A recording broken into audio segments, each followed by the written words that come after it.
Great, as far as I know. I mean, mostly.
everybody, and welcome back to the Dot Lot. Tonight we are getting wishy.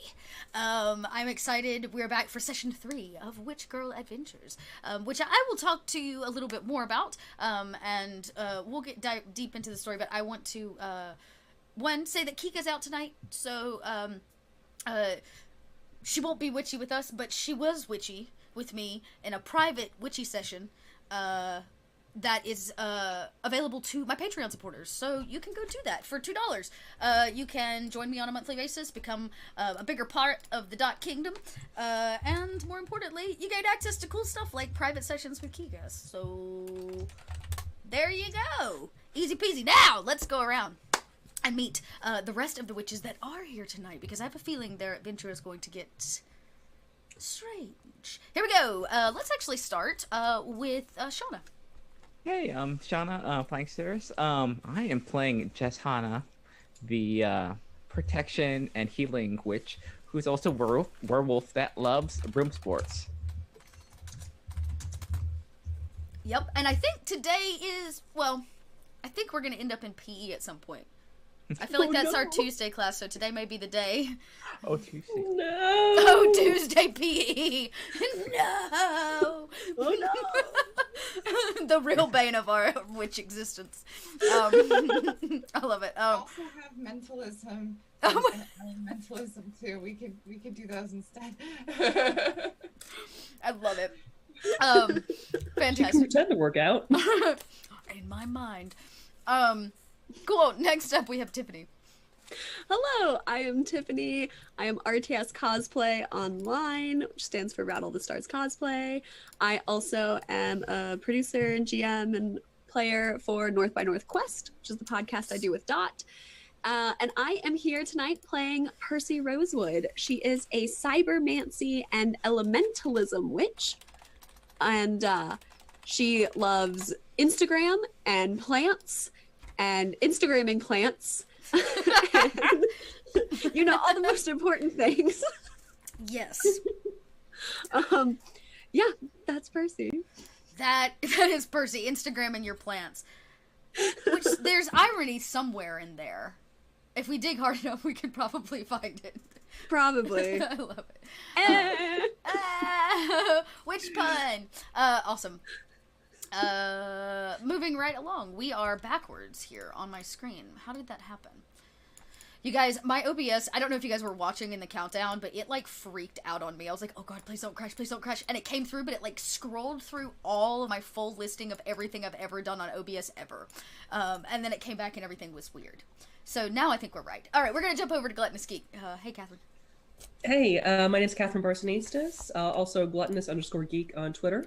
I run a nerdy, geeky food blog called The Gluttonous Geek, and I do have a Witch Girls themed recipe on there, so if you want to check that out, hit up thegluttonousgeek.com, and it should be on there. I also have a couple of Pokemon recipes I just debuted today.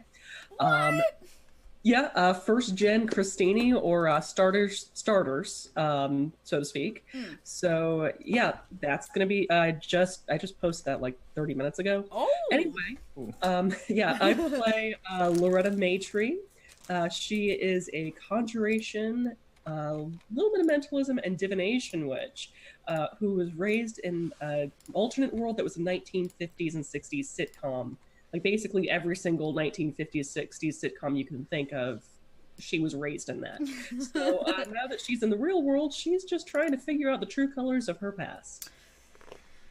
Aren't we all, Loretta? Aren't we all? Nice. And last but certainly not least, I actually need to update it because you're no longer Terror Muffins. Yes. You're back to being Eris. _. I will get that updated. I actually think it's right in the chat. But welcome, Eris. What witchy person are you today? Let me try to use my words. Well, I am Eris Savad. I do all sorts of random stuff, including apparently make dice trays and stuff. There's a lot of stuff going on. We don't too much. You can find me on Twitter at Eris Savad _. Because that's a thing. Today I'm playing Raven Callahan, and she is a she's a jinx. But she's also really into alteration, and is obsessed with broom flying, but she's not very good at it. She's not that great at anything, but she's a really loyal friend. You know what, though? Some things are more important than being simply a good at magic. You know, At least some of the more, what's the word I'm looking for? Some of the wiser witches would tell you. perhaps. I love it. Raven doesn't feel too confident about that, but That's all right. just gonna keep that smile on her face and fake it. That's right. Fake it till you make it. I'm really excited for today's game. This would actually mark all of us, like, the original crew, a little original crew game, which is kind of cool. So awesome. If you are joining the Dot Lot and this channel for the first time, I welcome you. Please know we are playing a tabletop RPG, and more importantly, I use safety tools at my table because drama happens, as is the bar below, as it hints. And when drama happens, you don't know what you can expect at the table. And things like safety tools allow us to make sure we're playing safe, so everybody has a good time and gets to cry when they want to cry. And laugh when they want to laugh, and have just a rip-roaring blast, which is what we're all about here on the Dot Lot. So, yeah, safety first, and all are welcome. So thanks for being here, and we're gonna dive kind of right in. I'm gonna do a quick recap of last week. So, it was first day of classes during our last game.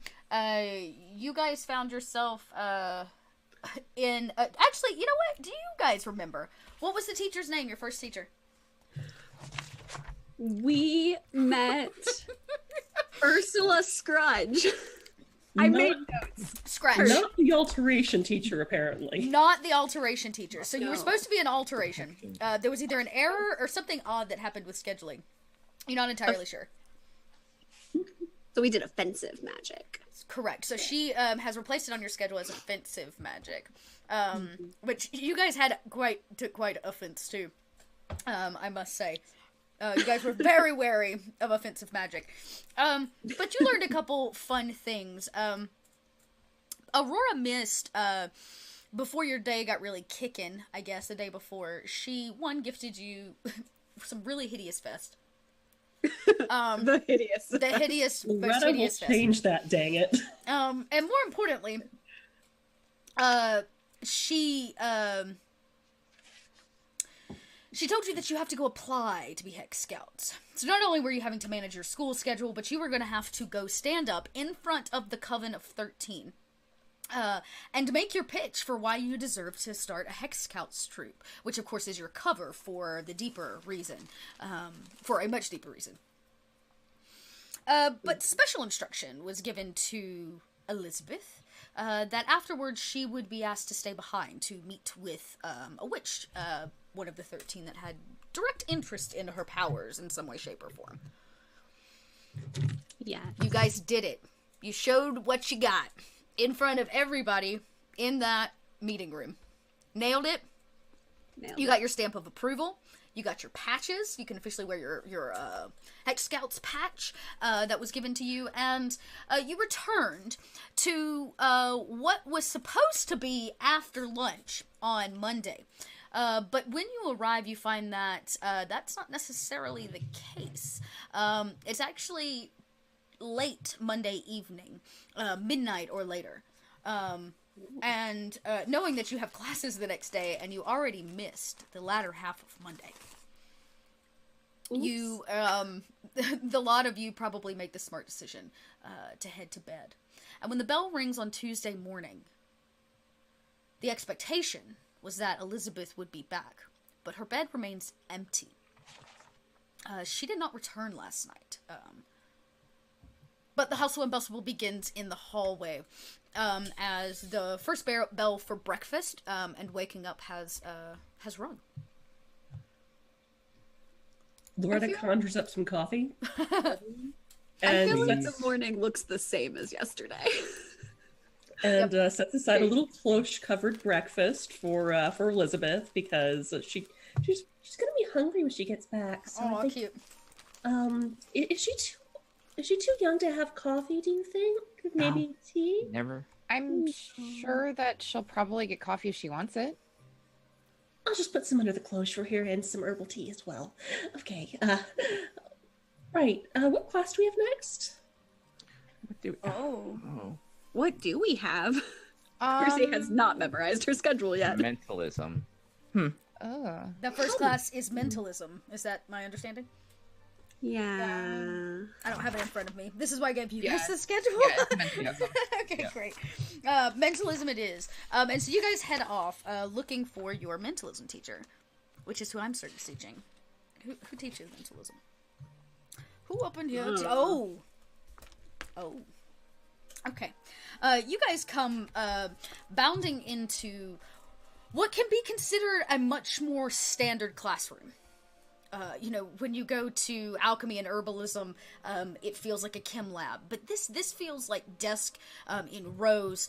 There is a board that clearly has things written on it. It's a very well-kept room. Not quaint by any means, either. And at the front, on a cell phone, chats a young woman. Dark, slick hair, long down her back. She wears a pair of glasses, definitely for seeing, not for show, as they are kind of thick and kind of tiny. She wears them down on the brim of her nose.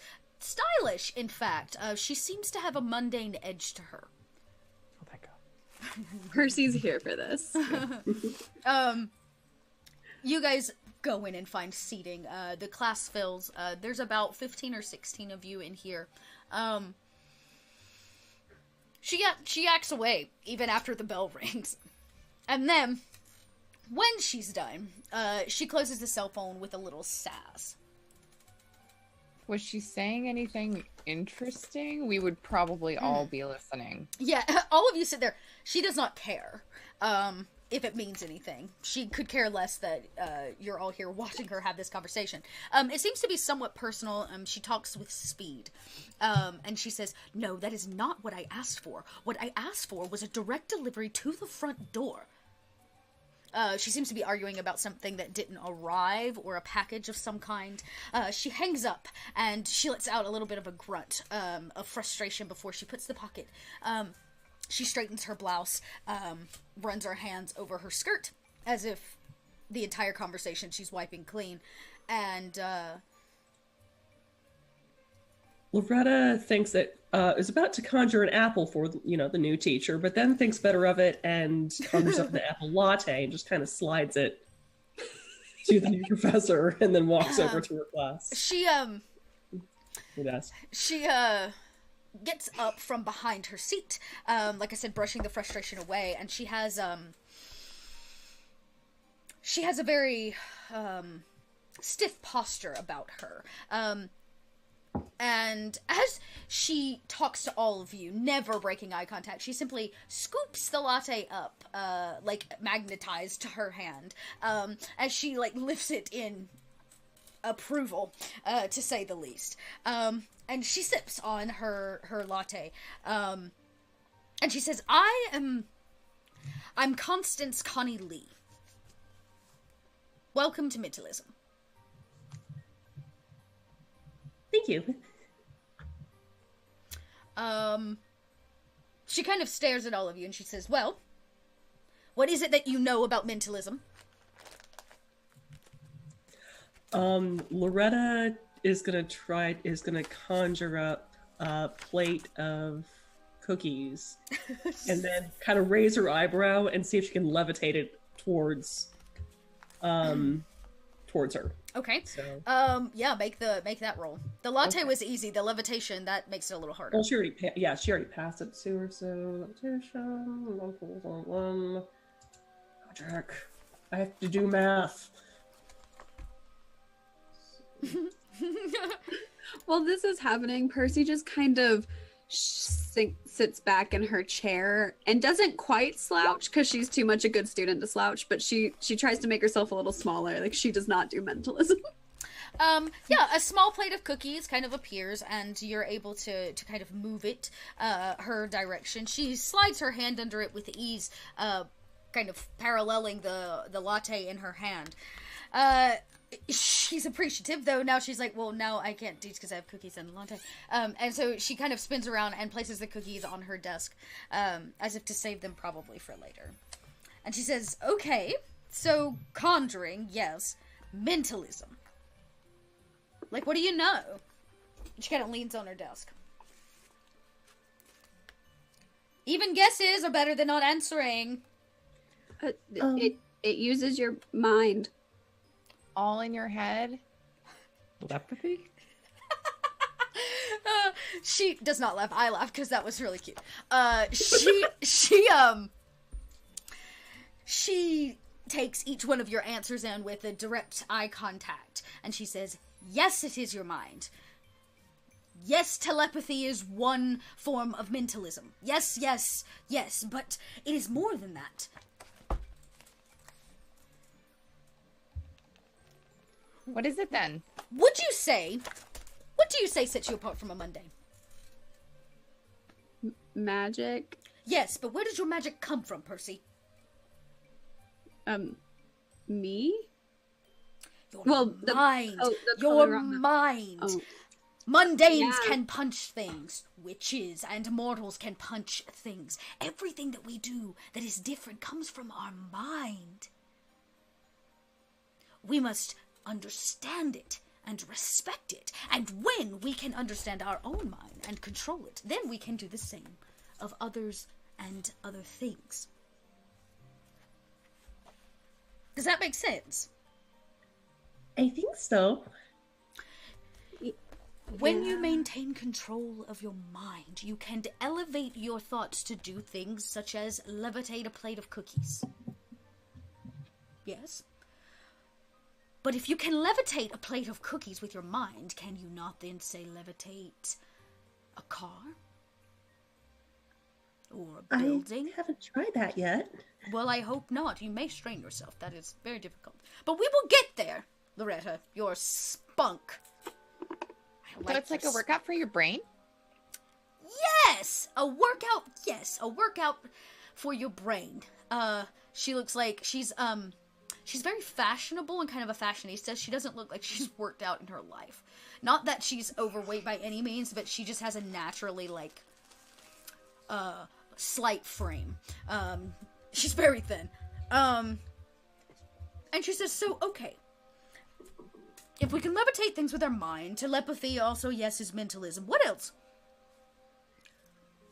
What else do we use our mind for? Sometimes I would have to make other people confused as to whether I have magic or not. I believe it's called brain fog. Yes! Forget? Yeah. Brain fart, Loretta. Brain fart. Oh, Don't be ashamed. It's a technical term. brain flatulence. If that makes you feel better. But yes, to make people forget things, or to become numb by a daze of spell. Then, at some point, you can do things like control them. Take memories. Oh, I think I saw my mother do that to my father one day. He got really confused. She stops speaking. Her and every other girl in the class turn and look at Raven. Everybody taking that moment in, because it is wiping brains and minds is a thing that holds a lot of weight in witch culture, especially after the history we hold with mundanes. Everybody just kind of looks, well, yes, but what about sleep? I could make you sleep. Please make us sleep. I like Right? You could erase memories. You can free one's mind. Many mundanes and witches even find themselves blocked by technology, say, or anxieties and mundane feelings. But not witchy feelings. I'm sorry. Damn it, Tiffany. Only the mundane feelings. We're above this. God. more importantly, you can do things like link minds with others. Very intimate process, if I do say so myself. And I do. Oh. Well, or you could just call them. She kind of squints her eyes and looks at you. Yes, or you could call them. But the link that you have with a piece of plastic to your ear is not the same kind of link as linking minds. Because in a mind link, you don't just share somebody's voice. You share their images. The way that they interpret the world, it is significantly more personal. Do you have to be in the same place with the person to do that? Let me check the book. Percy doesn't think she can suddenly do really intense mentalism or anything. Nope. Linked minds can communicate telepathically at any range. Percy And just starts share. writing notes about like mind links, because she may or may not be formulating a plan to try to link minds with Morwen. But she has no mentalism Okay. abilities. So Okay. Seems legit. She just she starts furiously making notes. Well, you know what? She likes this. She likes that somebody's taking notes in her class and taking her seriously. Constance leans back on her desk in a very feminine way, kind of perched on the edge of it, and she says, "Yes, you take notes. It's rare that anybody in here takes mentalism seriously, but it is because they are weak-minded." At that, Loretta just starts digging into her bigger bag, like pulling out notebooks, like pencils are just flying all over the place. And as a few other girls take suit, like, oh, maybe we really should be writing this down. You know, like the herd begins to like pick up. In her pocket, ding-a-ding-ding, ding-a-ding-ding, ding-a-dee-dee-doo.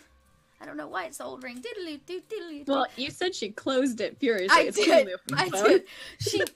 She flips it open, and it is a flip phone. Actually, Percy, you can make me. You have like a technology skill. Oh yeah.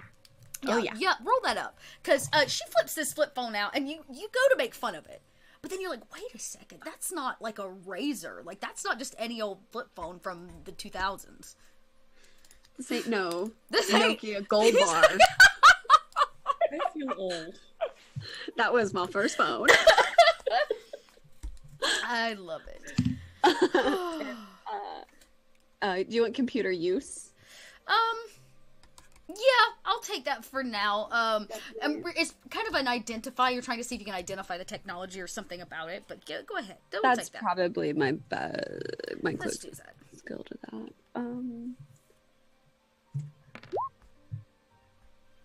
8. At an 8. Okay, you're definitely aware it is not a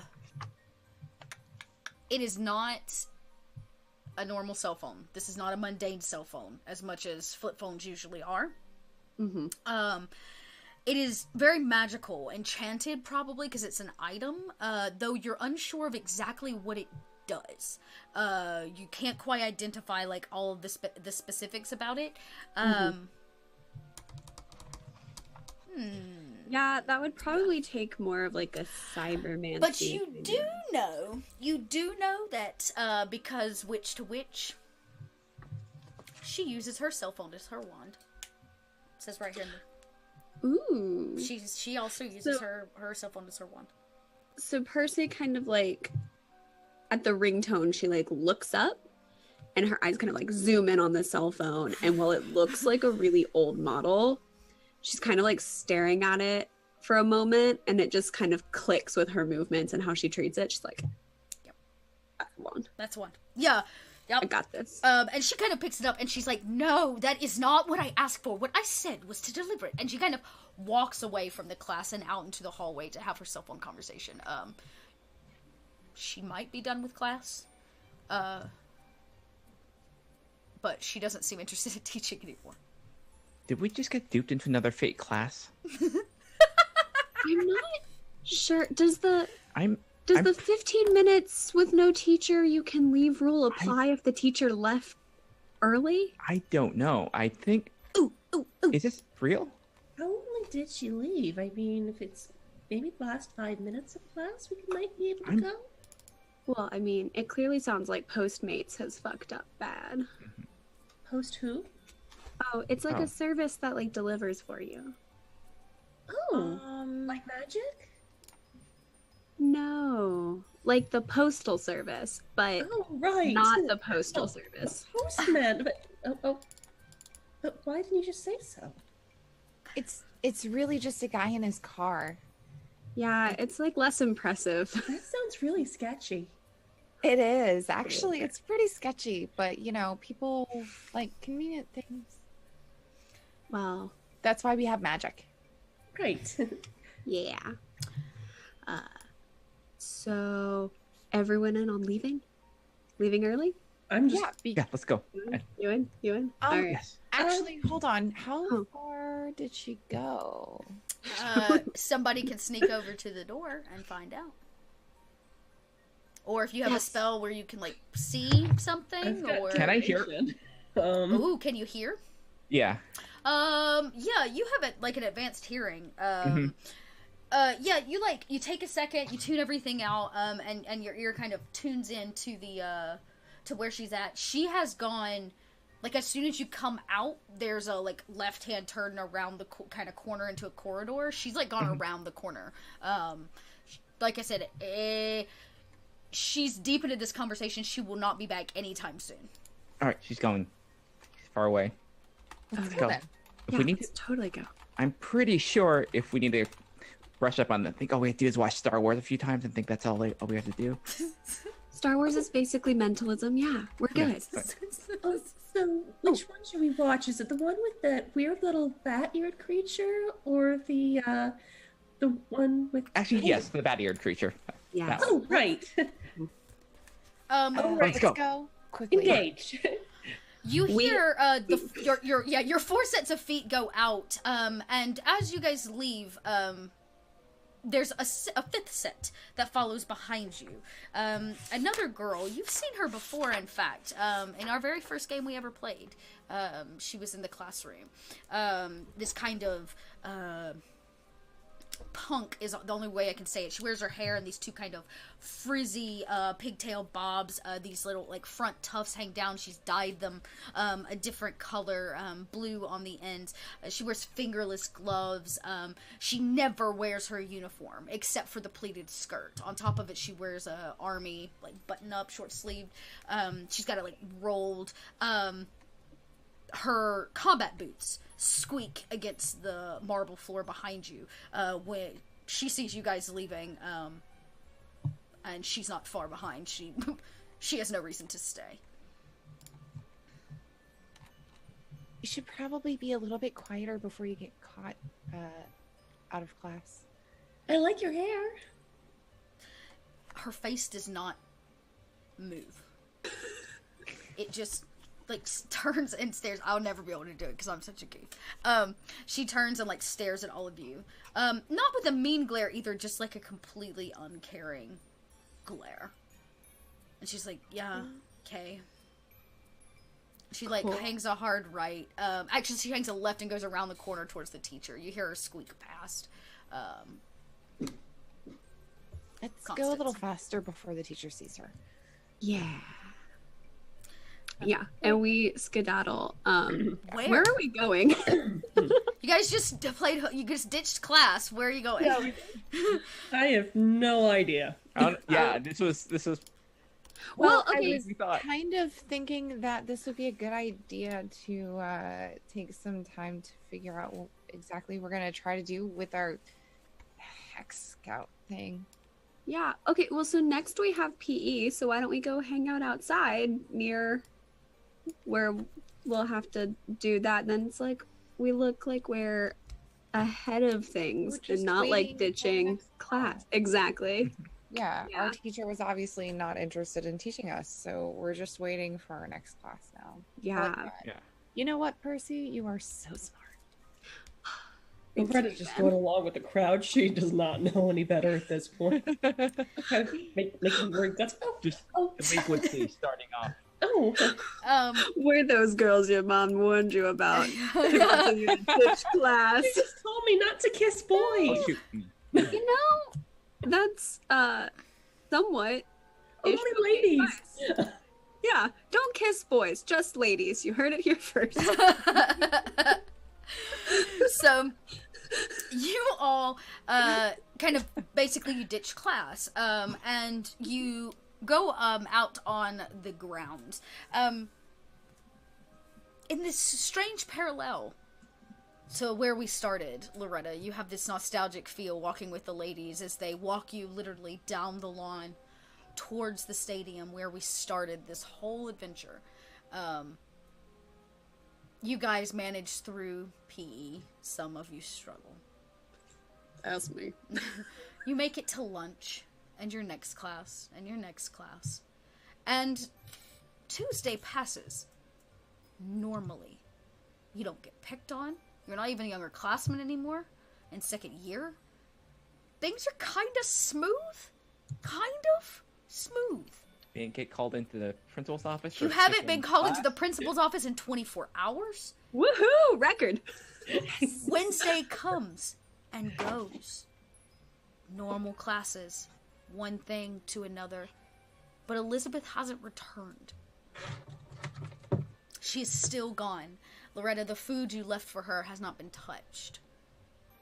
She cleans things up and then refreshes the pot of coffee each time. And the her crow caws at odd hours. It'll fly out the window, clearly making a few loops to seek her, and then comes back. But Elizabeth never returns. Thursday morning rolls around. The routine starts. We get baked goods, and we get coffee. The girls in the hallway are beginning to fall into routine now at the end of the first week. Things feel Well, clearly something has to go wrong. Hey, do you think we should probably ask Miss Honora Mist where Elizabeth is? I mean, she hasn't come back in days. She seems pretty punctual. Seems unusual, maybe. Well, I mean, we did only know her for like 3 days, so who's to say? Mm. But she has been missed. Yes, she hasn't come back. We should check, probably, maybe. Do we really need to go to the principal's office if we haven't been called? Maybe one of us can go. Not all. Not it. You know what? Nope. I'll take initiative. I'll do it. Thanks, Who's coming with Loretta. me? Not it. So the plan is to go I'm see free Aurora now. Mist. Is that my understanding? Hmm? My understanding is you guys are going to see Aurora.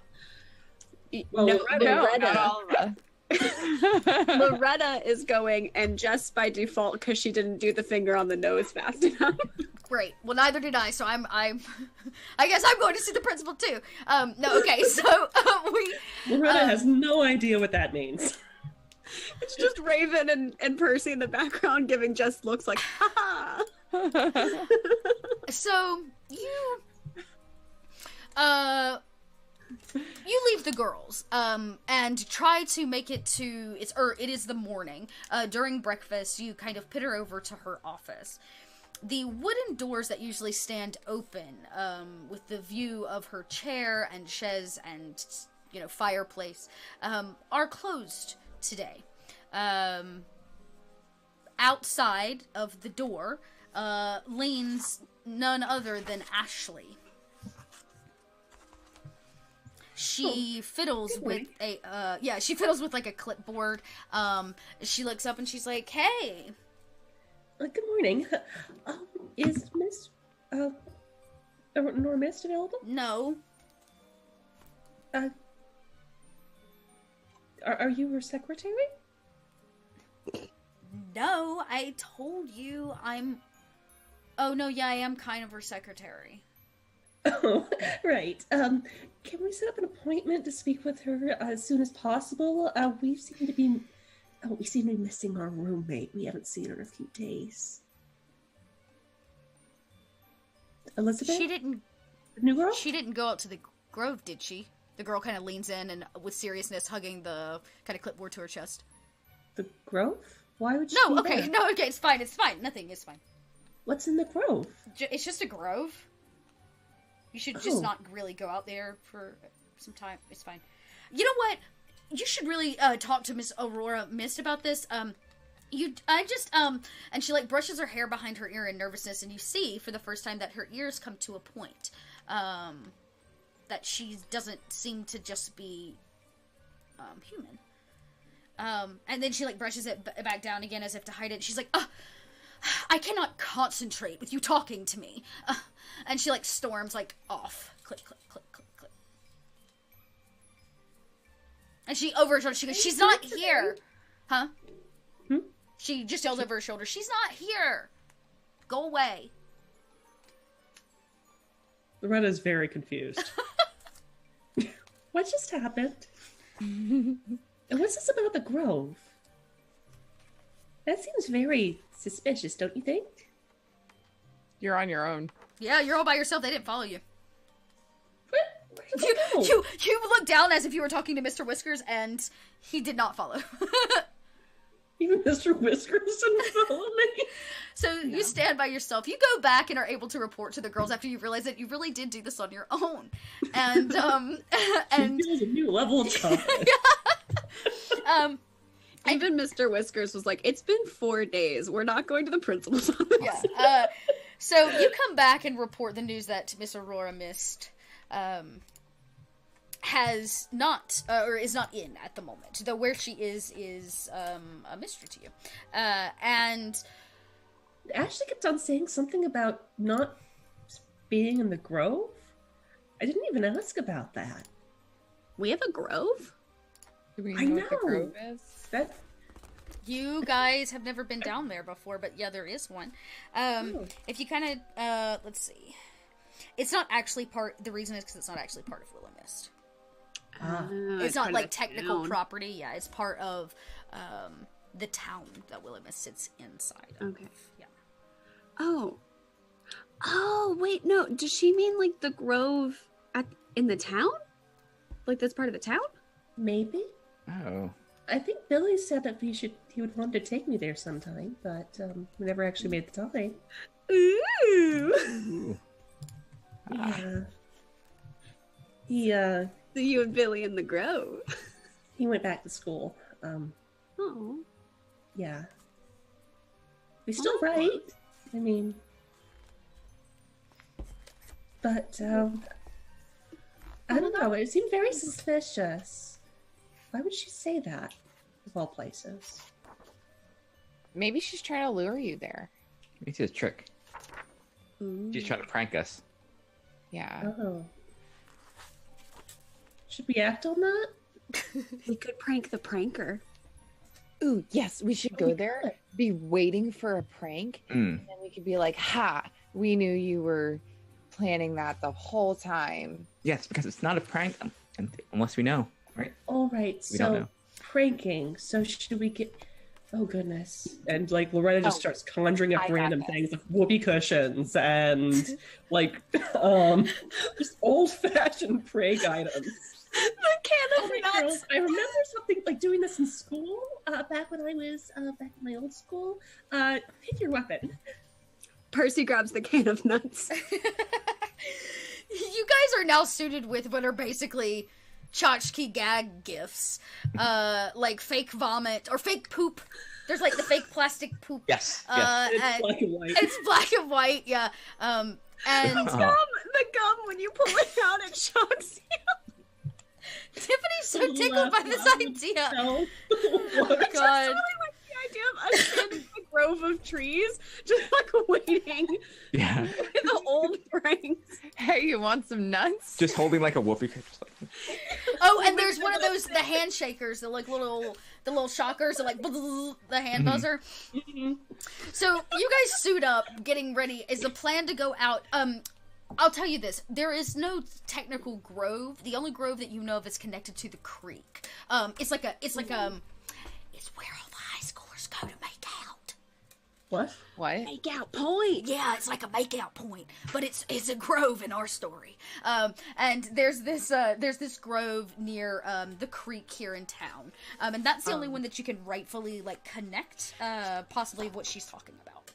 Okay, before we go, Raven actually has the trickster talent. Okay. She is going to grab peanut butter. She's going to look for silly string. Okay. I'm sure as a trickster, maybe you have like a trickster kit, Your prank kit. a prank kit. Can I have a prank kit? You can totally have a prank kit. Maybe you keep it like nobody knew you had it. It's like your biggest secret, but you have one. Yeah. Raven opens her trunk and then pulls out a false bottom. It turns out that Raven was the epitome of George and Fred Weasley all along.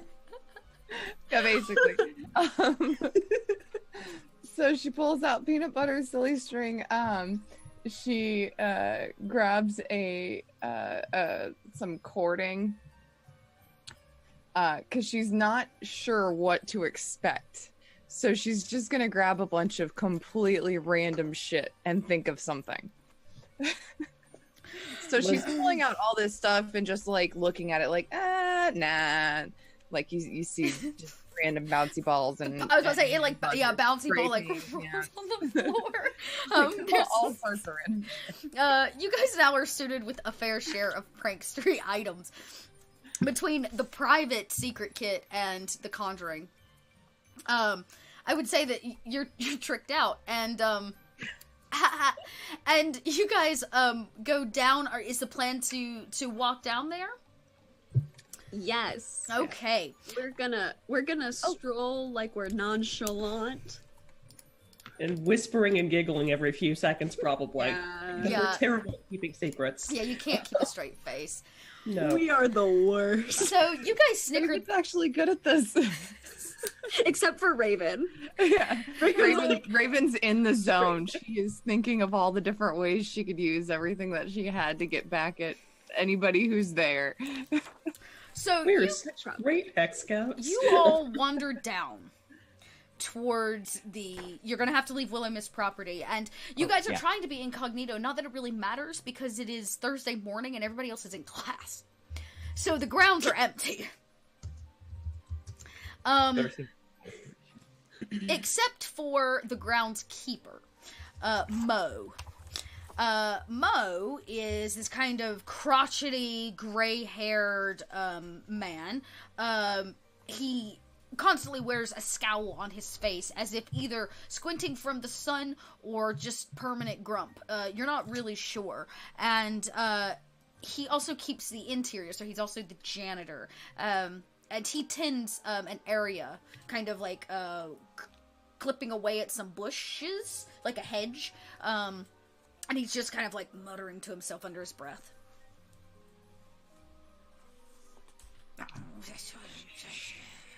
Go around this way, you can avoid him. He'll be like this for a while. It's pretty quiet.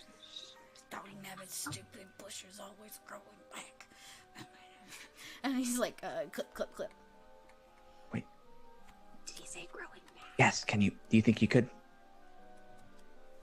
Oh God. And he's like, and you can hear it like nip, nip, nip across the top of this square bush. What is Percy gonna do to this poor man? As we walk by, she pulls out her phone and just starts kind of like typing. And as he goes, she casts Green Thumb, and so every time he snips a branch, it seems to grow back. Like a small part of it grows back, so he keeps having to trim the bush. You're putting the plant emoji. Yeah, it's like the plant, water, plant. And every time you hit enter, it like grows back, and he'll like snip it, and you'll hit enter, and snip it, and you'll hit enter. And let's see how if this actually works. Let's get that cast from you. Okay. All right, I'm pretty good at this. Please. You get a +1. Oh yeah, that's right. Plant, The jinx is Yes, water, I plant, do. water, Okay. eggplant, water. Oh god. I get a +1. Come on. 15. 15. That's pretty Oh. good. And you managed to time it. So literally, it's like he snips. He's like, "Oh, damn it!" And the branch is like, Gross. as he turns his back and he goes, "What?" Snip. He turns and keeps going. Hey now, and he keeps doing it. Every time he does it, he's like, "Now you stop it, Mr. Bush!" And he ends up like fighting with this bush, while the four of you giggle. Yeah, we're good. Yeah. And We're not subtle, so it's amazing we haven't been caught because No. we're definitely like He's so there's mad. really He's so bad. mad. He's there's so mad. a We're good doing this possibility that he, you know what? Because why not? He's probably he's partially deaf in one ear. oh, that's why. Poor man. We're doing like the sneak walk where you're like over tiptoeing, but also giggling as I keep sending emojis. Yeah, like you're just like in that like huddle, like just looking at your phone, just like giggling and sneak walk. Before it's over Yeah. with, you hear him go, "Ah!" And he like throws the hedge scissors into the ground, and he's just like, "Ah, ah!" And he's like ripping the bush apart. I know you're in there.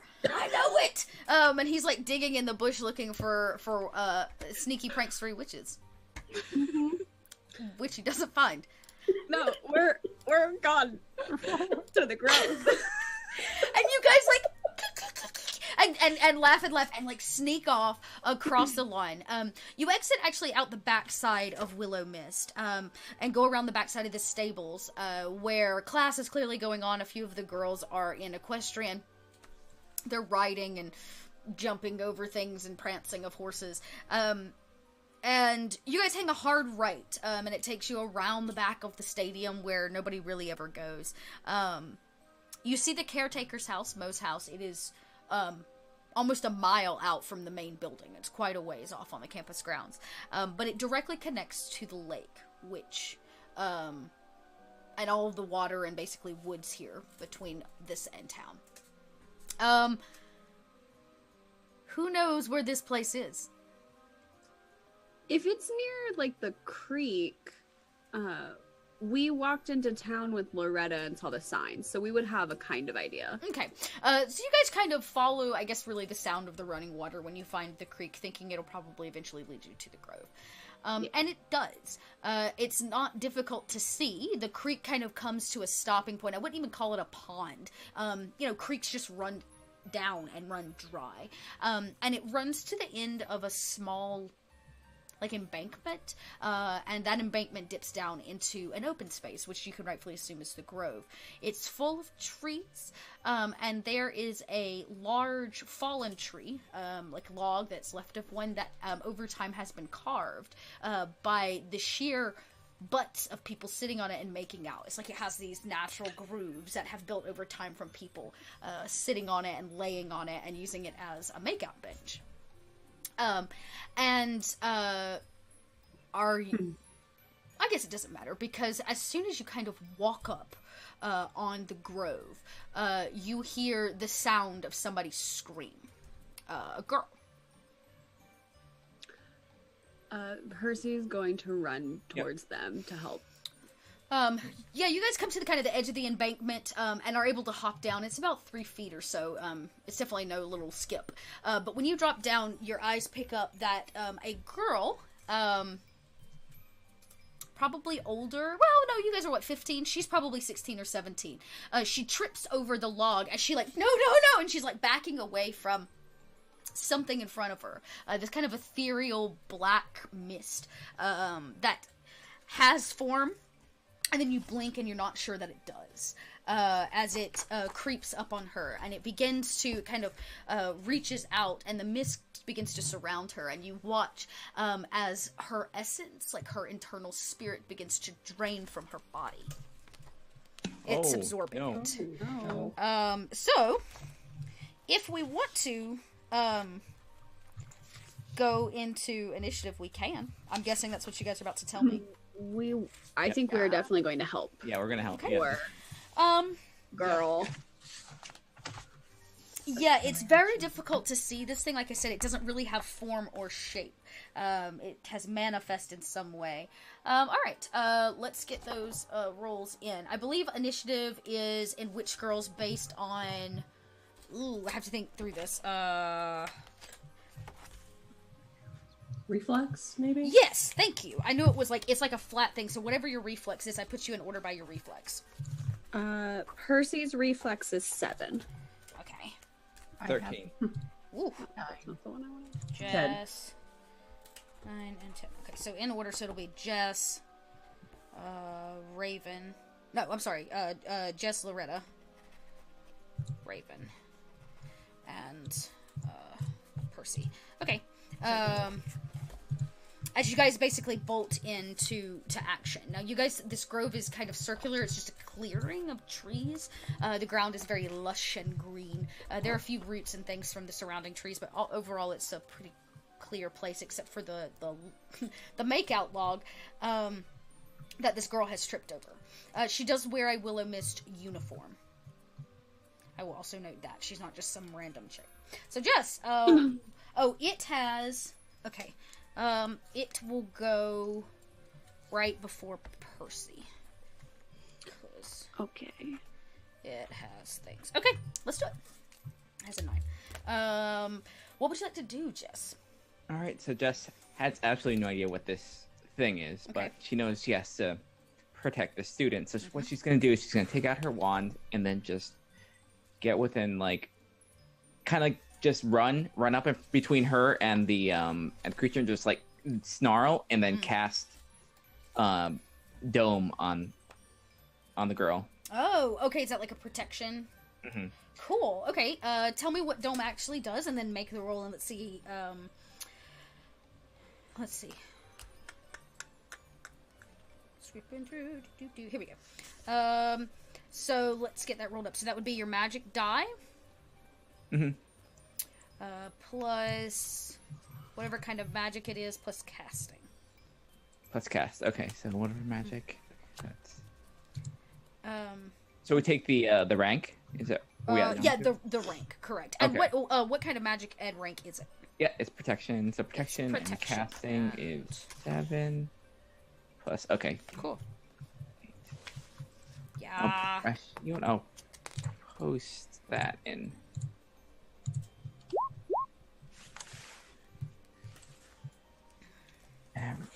Okay. So great. So this says, just for everybody at home, if I pull it up here. The Richter surrounds herself in an invisible, immobile, airtight shield. The shield makes air for the person on the inside and has no need to interact with anything outside. The shield has 10 plus 1 life points per protection. Oh, great. Okay. Well, that's very successful. I mean, you literally rolled max. It is a beautifully solid shield. It comes around you. You have to actually physically wrap yourself around this girl. And when you do, the gray, kind of black mist that is both the manifestation of whatever this is, as well as the energy that's like taking her essence from her, it actually it ricochets out like opposing magnets from this, and it kind of squelches into the sky like as it pulls back, and it loops upwards and comes back down in this misty way, getting ready to make its attack. Loretta.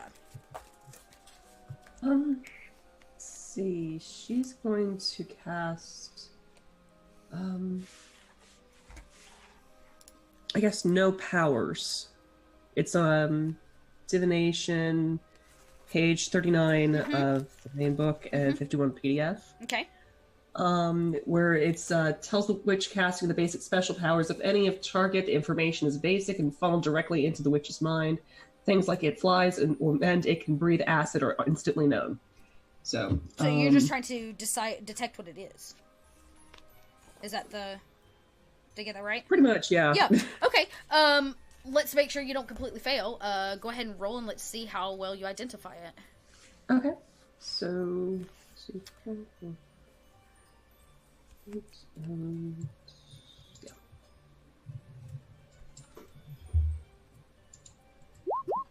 bloop. Yeah, 12. Perfect. This is definitely some kind of spirit. Or I hate to say ghost, but it could possibly be. Other words that run through your mind are things like wraith. specifically based on the fact that it seems to be sucking the soul from the girl that you that she just jumped on to protect.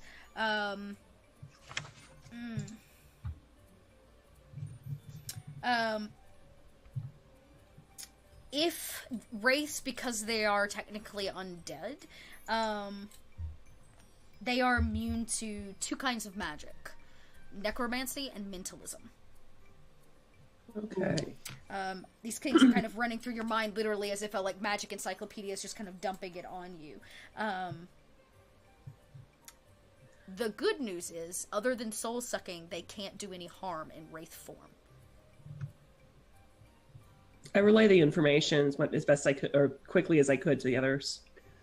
Yeah, and you kind of yell out specifically to Jess. It's like, it can't do any harm. All it can do is suck your soul. Which That's is it. yeah, as long as you can keep it away. Just that.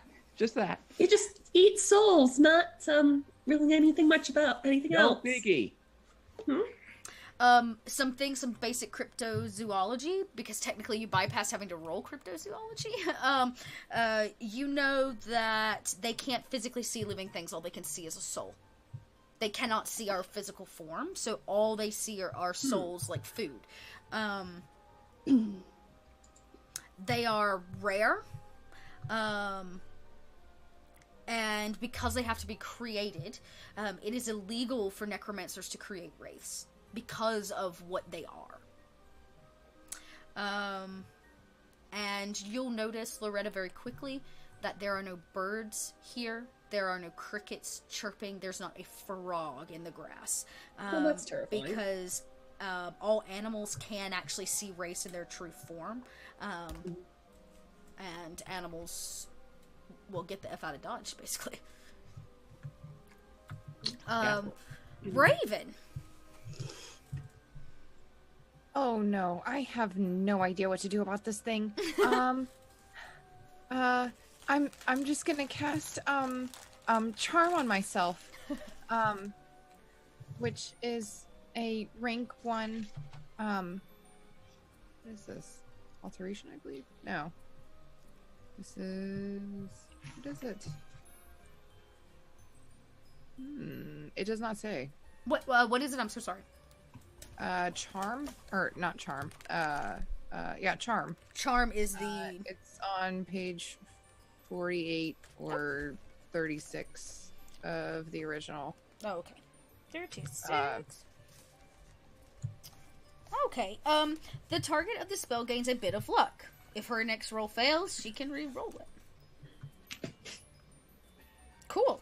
Okay, so basically, it's a retroactive spell. It's something that you'll keep on you. It will stay even after combat. So even after the scene is done. So basically, if you want to roll something and you fail to get to do what you want to, you're going to get to be able to re-roll it. It's kind of like advantage. Yeah. Nicely done. She doesn't really know what else to do. You're like, oh. She kind of backs up a little bit, just looking very confused. Yeah, it's pretty scary. This is no small feat. Especially as Loretta's like, it's undead! And it sucks your soul! Like, the words are pouring out, and every word gets worse and worse and worse. Yeah, I think you'd see, Jess, at first she was, baring her teeth, but she's like, oh, it's, fear. Yeah. She thought it was, an animal, for Oh, it is not. This is not something. Did we have an oh, wait? Yeah, Raven yells out, and she pulls the magic whistle from her pocket, and she says, should we blow these? I think it's as good a time as any. Yes. You blow into this whistle, and that is what you get. You get, air that comes out of it. You probably hear Jess, wince a little bit. You hear it, Jess hears it. The good news is you have the shield around you, which helps, buff it a little bit, but it's a very high-pitched, whistle that only very attuned ears would pick up on. And as you get done, blowing it, it is Percy's turn. Percy pulls out her phone, and you see her just kind of scrolling until she goes, aha! And she clicks a button and casts Realize, which is a cybermancy rank 4 spell that allows her to bring digital items into the real world. What? And she is going to make essentially like a little like glass dome as the idea of like a cage, and she's gonna like put it over. You're gonna try to like ring. get it in there? Like a spider with a cup. Like I want it in there. All right, so let's start with you. Just got to get the thing conjured and created out of digital space, which is cool. 8 10. Okay. You do. You get a relatively large. I imagine. I don't know why it. I think of the Beauty and the Beast case for the flower like that. It's got like a cap, an end capped. And you've got it in your hand. And you kind of begin the run to go collect it. She's got it like over her head. Just kind of like, come on. Now it is a lot of black kind of essence, and shadow is actually a better word, I think, than smoke. It's more like a shadow. And it kind of zooms up on its turn as this goes down. And a limb cracks at the backside of the grove behind all of you. As the same kind of gruff punk girl steps out of the or into the clearing with a significant more amount of like confidence, as if it's not even the same person. Her eyes glow this red color, and she comes out, and you watch as she casts something. She kind of whispers these dark words under her breath, and I gotta remember what it's actually called. I marked it there when I get to necromancy. Okay, yeah, she cast this this spell called Control the Dead. Ooh.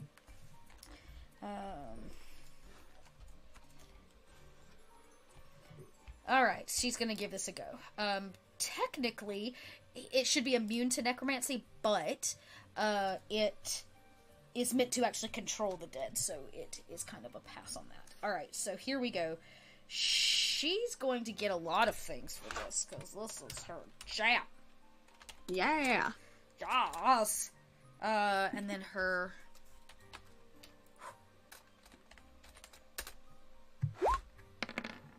Don't fail me now! Nice! So she gets a 12, and that's actually all she needed to meet its, magic rank. Alright, it's resist magic, it's only an 11. So she does it. She kind of comes out and she's like, I'm amazing guy. And she kind of, swirls her arms about, and as she collapses her hand, the shadowy piece comes down into a ball. Percy, this is your chance if you want to capture it. Yes, Percy wants to go and slam the container over it. And you, like, pop it inside of it. She continues walking forward, maintaining the like condensed structure of the thing, and she casts another warding spell to bind down the glass, keeping the wraith inside of it permanently. When she releases, you see it like lets go inside the space. It begins kind of like thumping against the glass with this kind of shadowy essence. That was really well timed. Thanks. Oh, thank you. As you say that, out of the other side of the grove comes your favorite Ashley. She comes like bursting through the grove, a wand in hand, and she's like, she's got like sticks and stuff in her hair. She seems very, David, are you okay? I'm here to keep you safe. What the fuck, Ashley? I'm sorry, I was coming as fast as I could. I heard the whistle. You look tired. Would you like some nuts? Wait a second. You heard the whistle? Yeah. Well, yeah, of course. The kind of brooding girl goes, Ashley. She turns and walks away. Thank you. She kind of like, she lifts a hand, but it's a very like nonchalant. Not that it's brushing you off. It's like her. It's as much recognition as you're ever gonna get from her. Wait. What's your name? She keeps walking as if she doesn't hear you the first time around, and gets almost out of earshot. And she says, I want to get it right. She says her name is. There she is. Lillian. Thank you, Lillian. You're my new hero. She's so cool. She just like grunts as she walks off, and the girl who was being attacked, Jess, you're still kind of wrapped around her. She immediately looks at you. You guys are kind of very close, and she goes, "Thank you so much." Are you all right? You're welcome. I guess I am. Sure. Do we need to take you to the nurse's office? And she says, no, and she, like, kind of gets up. When you do, you realize she's very tall, and beautiful. She's about 17. She's got beautiful dark skin, and she wears her hair in these two kind of, like, poofy, kind of wiry buns, like little pigtails, and, she brushes herself off. Underneath the couple grass and dirt stains from the fall that she took, she wears beautiful willow mist. Handmade for sure. It is made out of a fabric you have never seen before. It's absolutely beautiful, as if it radiates a level of sunlight on its own. Her pleats are perfect. The vest fits her as if it was made for her, because it was. She quickly searches and picks up her wand and brushes herself off, and she turns around and takes in all the four of you. And she says, I know I should say thank you, but my God, what are you wearing? Oh, right. Oh, Please. Hex Scouts uniforms. Oh we my God. I started just- a new. I've been meaning to alter them, but I just haven't really had the time to figure out how to work this kind of And material. we could just let it back out again. Hi, I'm Raven. What's your name? She goes, oh, right, yes, I'm sorry. My manners just got a little distracted by the cut of those fists. No, I'm Amber. Amber Davis. Third year? Oh, that's a really pretty name. Oh. I'm Loretta Maytree. It's nice to meet you. Well, hi, Loretta. I'm just was out here trying to catch some morning sunlight, literally. Oh, Oh, well, looks like we caught some shadows instead. Percy's trying not to giggle. She, like, her brow furrows, and she says, I know you think it's funny, but I can also weave shadow. Really? It's oh, really that's cool, really actually. pretty. She kind of, like, rolls out, she's like, yeah, I am Amber. Except, you know, when they try to eat your soul. She goes, no, that's not a shadow. That's a wraith. It came out of the shadows. You know what? I'm already late for class. You're all late for class, and I cannot tell you how much I appreciate you helping me out. You know what? Let me do you all a favor. Yeah. Let me fix your vest. Thank you. I only work in 4 fabrics. Sunlight, rainbows, shadow, and moonlight. What would you like your vest made of? Sun, please. Eris's face is everything I live for right now. I was waiting for real fabric ones, so I'd be like, I hope you work in polyester. Yeah, I hope you're not allergic to wool. No. Yeah, she I'll says, take rainbows, please. rainbows, right, for Raven. And Sun, I'm Percy. Thank you. Sun. Right, of course you would. You're a herbalism witch, correct? But elementalism, yeah. Right. She's kind of like, sorry, I don't know shit about elementalism. I just weave sunlight into fabric. Yeah, no big deal. Whatever. She looks at Loretta and says, and for you? Well, this may be a really strange question. I am curious. Are you able to mix fabrics, or is it just one or the other? Oh, sure. Just don't mix patterns. Oh, what about rainbow and moonlight? I'm always curious to see what that would look like. See, I can do that. She kind of pauses for a second and thinks about it. She's like, I like a good challenge. Who says I can't, right? A little blend never hurt anybody. And she turns and looks at Jess, who of course protected her. And she says, now you, I owe a very special thank you to. You just dove in there like a I don't know. She's like, it was all I could do just to not be upset by the grass stain on my skirt. Well, could have been worse. I'm Jess, by the way. Jess, thank you very much. Do you have a preference? Shadow. Definitely not Moonlight, but Shadow. Shadow. Okay. Obvious reasons. Sure. She kind of steps back and takes you in. She says, okay, your size. You watch her, like, eyes kind of take all of you in. She begins, like, her book, like her witch's book, I guess you could say, where she casts spells, like, appears behind her and begins, like, writing. It's like she kind of talks to it. She says, yes, I see. It's like a 26, and she kind of makes notes, and it's like, as she takes all of your sizes visually. And she said it snaps closed, and she grabs it out of the air behind her, and she puts it back in her side satchel, and she says, well, now that we're all late for class, when all I needed to do was collect some sunlight, and you realize that when she fell, a beam of sunlight is like coming through the canopy of the trees here in the grove, and she fell in it. She reaches down, and what you thought was simply like a beam of white light on the ground, she picks it up, and it's a piece of fabric. It's not very large. It's unfinished. She was clearly, like, weaving it from the sunlight when you guys got there and saved her, or it attacked her. But she tucks it in her bag. And she says, well, toodaloo, as she walks by, and she looks at Ashley, and she says, Ashley, you are looking worn. And she kind of walks past, and Ashley is extremely worn. She looks like she literally ran through the thickest part of the woods to get here as fast as she could. She's got a scrape on her knee. She may have fallen. And she looks downtrodden by the fact that she didn't make it in time.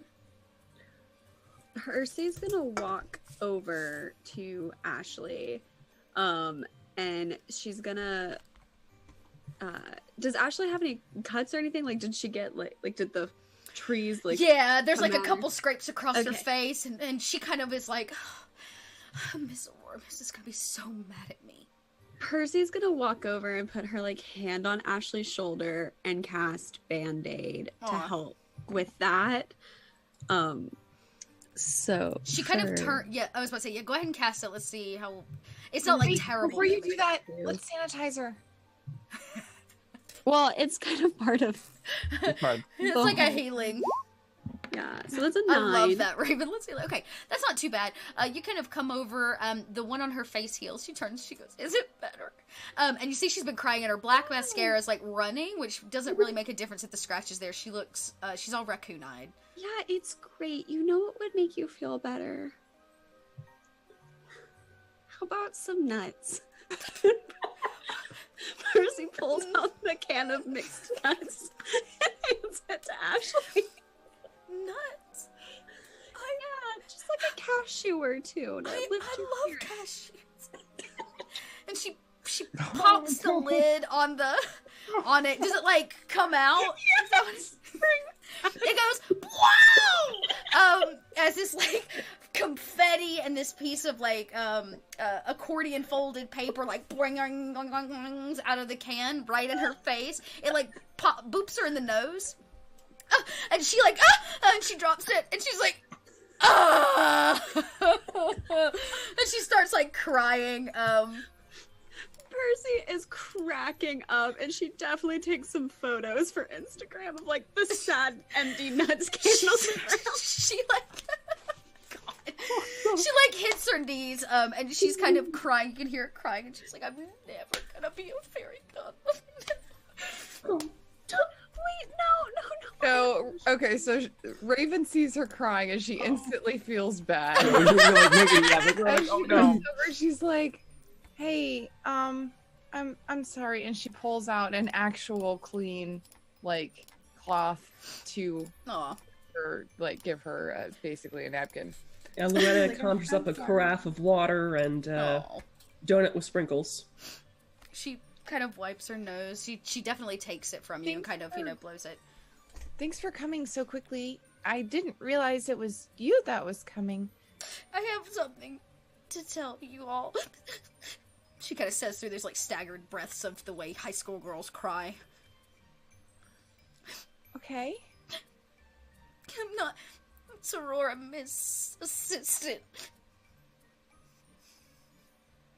What are you then? I'm an intern for the Fairy Godmother's Guild. I'm all y'all's fairy godmother.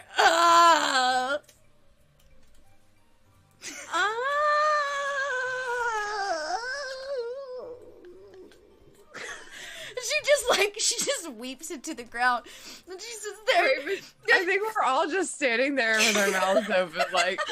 Percy definitely made that same noise though. Like, it explains everything.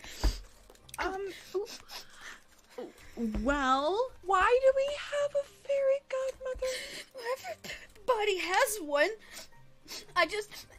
It's my dream to you know, I don't know, it's just my dream to be in the Godmother's Guild, and Miss Miss said that I had fallen in with the wrong crowd with the whole Lucinda Nightbane thing, and she, like, stands up and she kind of wipes the black running mascara, which only just, like, smears now into war paint, and, she says, and so Miss Miss told me that I could make it up, that she could make me an intern at the guild, but I'd have to clock my fairy godmother hours on all of you. oh. Well, welcome to the club now. She Like, kind of, we'll help you. Yeah, that's great. Fairy godmothers. Woo! Tell you I'm what, really sorry. You've had a really long day. We could just go back to the dorm and I can make up some pumpkin Yeah, we'll pie go back for to you. Yeah. Yeah. Yeah. pumpkin pie. Fix that makeup. Pumpkin pie. It's about and- lunchtime. You guys have spent quite a while here in the woods. I mean, granted, I'm gonna have to find a carriage first. Or oh wait, is that the other way around? We can just walk, Loretta. It's okay. Oh no, for the pumpkin pie. Oh no, it's the pumpkin that turns into a carriage. Got it. Oh, Right. Oh, I'm sorry. I thought, you know, being a fairy godmother, that might be. Okay, That shirt works like Cinderella. I'm sorry. All I know is just fairy stories. So, first off, Jess, you know other kin. They Oh, yeah. Galaxy, I'll smell take different than Yeah. witches and mundanes. She's probably half fae. Okay. So she's a That makes fairy just based on the ears that you saw. Or well, you didn't see the ears. Based on the smell that you're getting. Loretta, you know that she has pointy ears. Yeah. The smell and being able to hear the terrible whistle. Yeah. noise. Right. Yeah, and being able to hear the whistle noise. She says, you know, I have no idea what she's talking about. She kind of leans in to the rest of you as if the Cinderella story probably was not really told to her. You know that fae are not like witches. They don't get to grow up in the mundane world, which means she grew up only, well, she may have grown up in the mundane world, but she's a fairy. And they probably would take offense to all fairy godmothers being categorized as Cinderella specifically. Yeah. But she appreciates the fact you're trying. Let's head back and get some food, and you can hang out with we can get to know you outside the whole snotty previous interaction thing. Sorry. Do you like cats? You can meet my kitty, Mr. Whiskers. Yeah, I'm allergic to cats. Oh, no okay. cats then. Okay. Elizabeth has a crow. Oh, that's daunting. Maybe help you through allergies if that's okay. Yeah. I mean, She says it's all right. I'm used to it by now. Oh. You guys are a lot nicer than Lucinda was. Oh, well. Lucinda was a bit of a capital B witch. Sure. Yeah. I wouldn't have let you say that 8 months ago. I was her fairy godmother. Ah! Aw. And she kind of breaks it again, knowing that she failed again Oh, at being you able to poor keep dear. somebody safe. Oh, poor thing. They've given you the worst assignments. I'm so sorry. Sorry, yeah. That must have been... She's that like, must have been rough. it's okay. At least lunch today is It's frog legs. I love frog legs. Who doesn't love a good frog leg? Yeah. Yeah, deep fried frog leg. That's today. And she kind of peps her step, and she's like, you know what? You're right. You're right. New beginnings. Today I step up and I become the best fairy godmother. I'm gonna take care of all of you, and I'm gonna make sure that you are safe. You're never gonna want for anything. Oh. Cool. We will do our best not to take advantage of such offer. And just kind of patting Percy on the back. A little stronger than. Let's see. You know what? If you guys want to make a history check, I can give you more information about the Fairy Godmother's Guild. Yes, please. This is kind of it's general witch general witch information, but Hell no. Straight up mind roll, isn't it? I don't know. I have It's a mind roll? mythology. Oh, I have boy. mythology. Mythology. If nothing else, I could give you more info on Fae with mythology. A history. I don't know if there's anybody has history. If not, you can simply make a what is it? It's a mind roll. If you want to just make a mind roll and see if you can just deduce it. Could I apply mysticism or magic etiquette here? Magic etiquette would be perfect. Oh, okay. Oh, everybody gets a Yeah, that makes sense. Yep, as far as Loretta knows, it's basically everything out of Cinderella. Then an 8 for Percy. Okay, and what'd you end up getting for Raven? 6. Nice. Okay. 8 and 6 are gonna be best. You have the Cinderella knowledge. Jess, out of 1, I'm not sure that you even care. Or if you completely registered. Yeah, this I think for her, she's not used to this very. She's like, it's confusing. Yeah, it's just a thing, right? It's too much politics and things. So what I can tell you is this, based on the history and the etiquette. The Fairy Godmother's Guild is one of the oldest witch kind of organizations in the organized witch world. They themselves are extremely organized. They use divination magic to find mundanes who deserve to be rewarded. So it's kind of like the backwards Minority Report, where they seek out mundanes that are deserving of the gift of a wish. They have a extreme test that they have to go through. They will accept any witch who can pass a test on ethical and benevolent behavior with use of power. So you still have to show it. Usually, fairy godmothers are given mundanes to watch over, not other witches. But she's an intern, so they don't want to put her with a real mundane yet. So you guys are basically a test group. She clearly failed the Lucinda Nightbane train. And they all have special wands. You have not seen hers yet. But you know that she will have a special wand.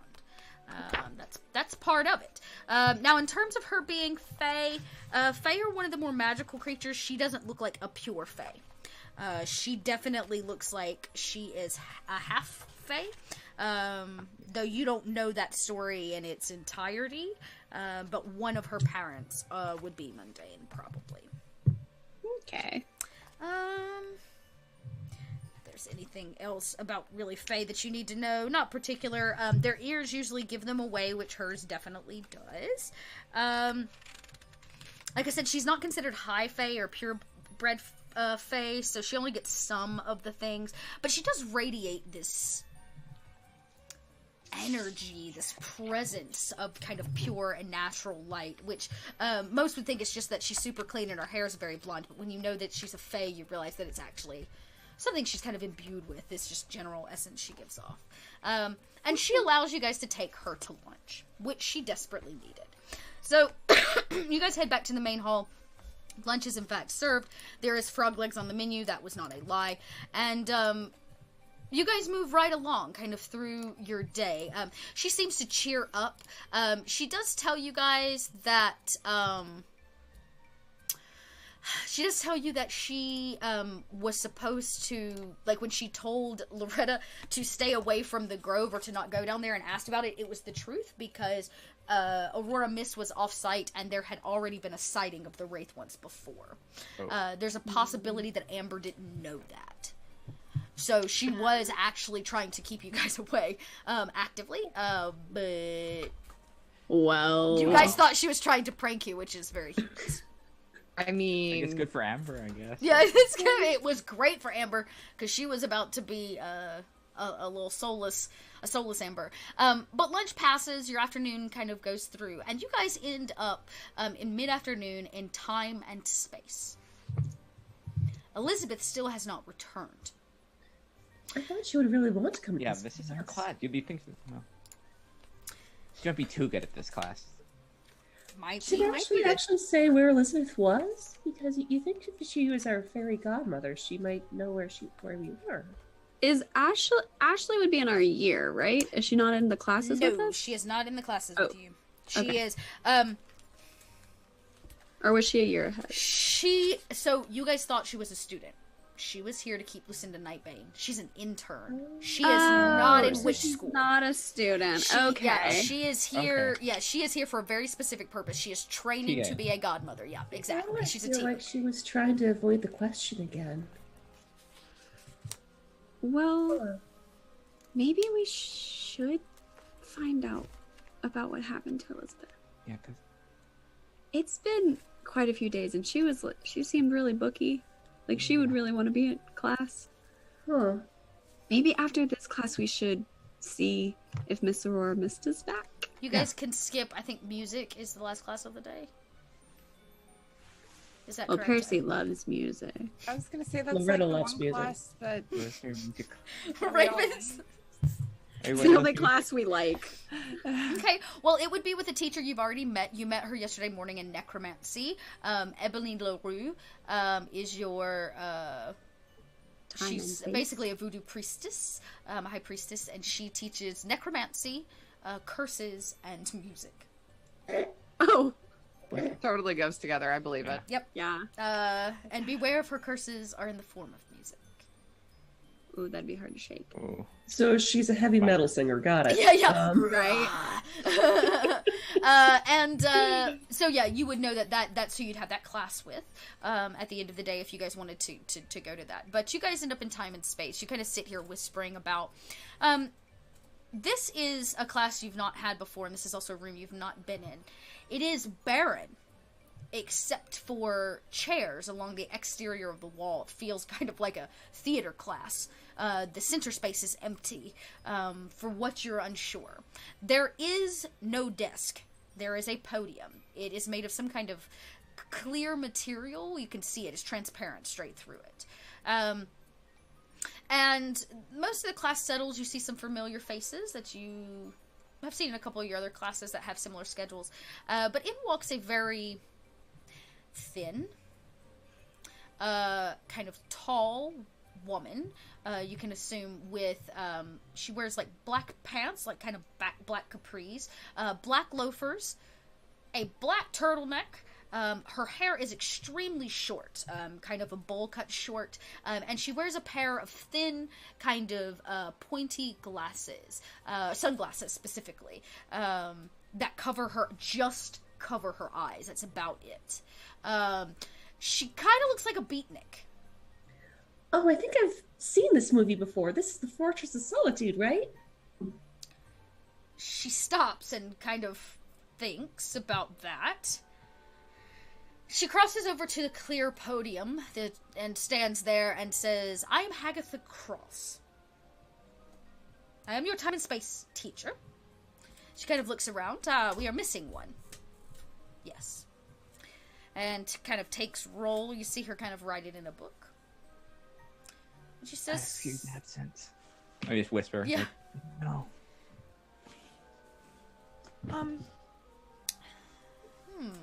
Raven raised her hand, Yeah.